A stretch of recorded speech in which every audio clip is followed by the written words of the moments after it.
सोडा. आवाजात दर्द आले याची कदर करून आम्ही एक वेळ तुम्हाला माफ करतो. क्षमा करा. आपण मला जाणून हुकूम केला तर मी निघून जाईल. पण उद्या शत्रूचा गावाला आणि त्याला जा म्हणून सांगितलं तर तो निघून जाईल का? शत्रू येईल तेव्हा आम्ही त्याला पाहून घेऊ. ते पाहायला डोळे उघडे ठेवावे लागतात. पण बुद्धी शाबूत असावी लागते. शत्रू जेव्हा तुमच्या येऊन जागावर खडक मारी तेव्हा हे तुमचे डोळे बेहोशीने मिटलेले असते. बुद्धी लावणीच्या रंगात फुललेली असते आणि दिल इष्टाच्या प्याला तुझ गायब केलेला असते. तुझी वक्तापणा बंद कर आणि जाता होय तर. तो मिळावत नाही. पण जाता जाता एवढंच सांगतो. प्रामुख्याच्या रंगात रंगलेल्या विभक्त आणि ग्राम रचनेला जर आपण कविता समजत असा तर आपली बोलणी रावसाहेब हे खरं जातीवंत काव्य नव्हे. म्हणजे तू काय कोणी स्वतःला व्यास वाल्मिकी समजतोस की काय? पण आत्मतेजाची महती तशी आहे की मुक्ताबाईच्या भाषेत सांगायचं म्हणजे मुंडी उडाली आकाशी तिने गिळले सूर्याशी विंतू पाताळाशी थाय शेषनाग झाले पाय. निरोबा, अभंगाची महती आम्ही जाणत नाही असं नाही, पण अभंगाच्या संबंधाचा मागे पडला तो उत्साहधर्माचा आहे. आपल्या लावणीची पेक सरळ काळजाला हात घालते. कल्पनेला गगनाला गवसणी घालता आली, बुद्धीला दिवावता आणले असं तरी रसिकांच्या अंतःकरणात शिरून त्याच्या काळजाचा ठाव घेण्याची नाजूक करावर तुम्हाला भंगारापेक्षा आम्ही लावणी करत जास्त रसिकाची मन संपादन करणं, त्याची क्षमता करता करता त्याच्या कौतार औषध पुरवणं हा काही कवितेचा हेतू खरं नाही. कवितेची पातळी आपुंगी उच्च असावी. त्यातही आम्ही मागे पडू नये. संत कवीप्रमाणे आम्ही शाहिरांनी राधाकृष्णाच्या प्रेमावर गवळणी रचले आहे आणि ते आजकाल लोकांच्या प्रेमात घोटाही आहे. कारण त्या शोधाने रडवळलेले आहे.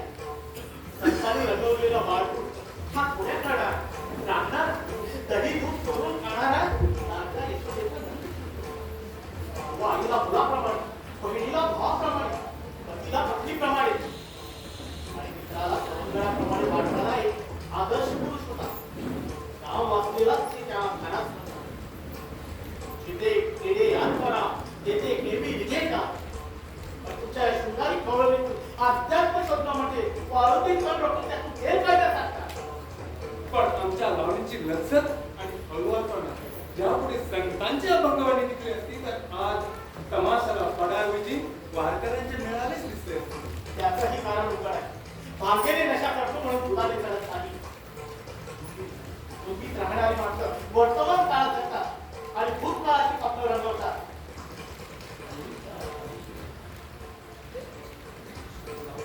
लावणी ही कवितेची साखरे बोलून दिलेली एक अपूची गोळी आहे आणि अध्यात्माची शिकवण आणि त्यातील हा एक वेळ उतार आहे. निरोबा, हा तू आमचा दडदडीत अपमान करतो आहेस. बुद्धी त्यात्र्याची गाढाची जर तुला इतकी घमेंड झाली असेल तर काही बाबतीत आम्ही कमी नाही. तुझी घमेंड जिंकून तू इस्लामला सिद्ध करायला हा शाहीर कधी कमी होणार. ठीक आहे, तर मग माझी जी तयारी आहे त्याला पांडुरंग पांडुरंग पांडुरंग. निरोबा आज काय करत नसतो. तुझा शिकला हा एवढे हो, कुठल्या तरी कथा किंवा दैवला आला असेल. मी इकडचं थोडं तिकडचं थोडं अशी मुष्टी शिदोरी घालून किळा टोपीच्या साक्षीनं संत कवी बनू पाहतो. पण आम्ही बसणार नाही या ढोंगी तळ्यात. गंगाबाई, करा सुरुवात. असं म्हटलं झालं. गंगाबाई, एका आश्रिताकडून आमची अशी पळवून करून घ्यायची होती. सामाजिक बोलायला तरी कसं पाहिजे. गंगाबाई राहू नका. झाल्या गोष्टीमधून आम्ही किरकिर आहोत. गंगाबाई, एका वेड्याचं बोलणं मनावर घेऊन अशी भरलेली मैत्रीण मोडू नका. एक फक्त लावणी तरी म्हणा. नाही, आम्ही पावनखाणीतील नाही पिढी. आमची कला म्हणजे वाराणीची कला. हा असा आपण नकारीची सांगताना नाही. येत्या व्यापाराचा पण शाहीर परमात्मा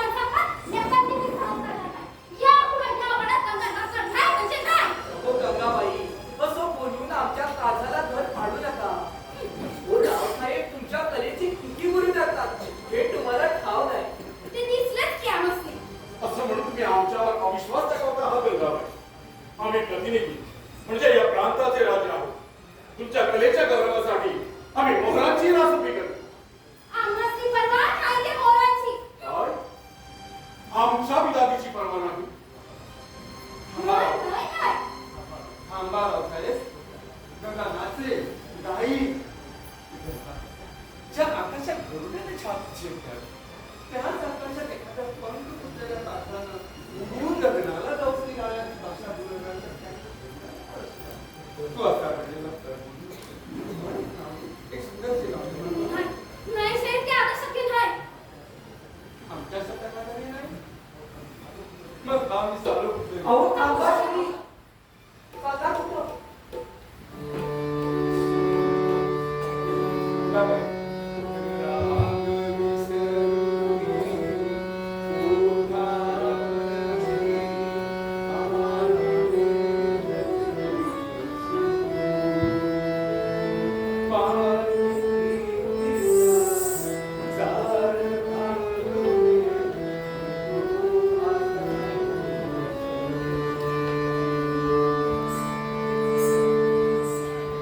नजरेने साऱ्या हरी मोरती,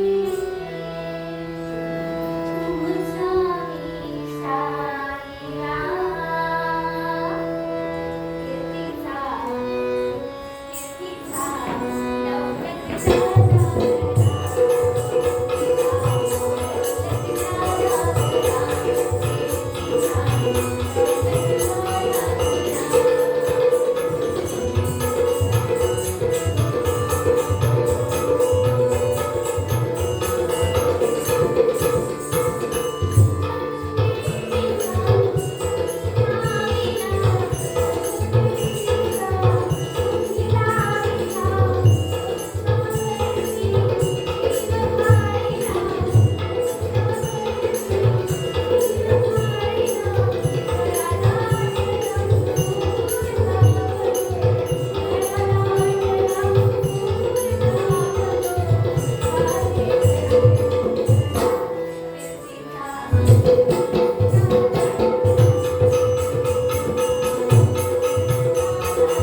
वा गंगाबाई वा, कमाल केली.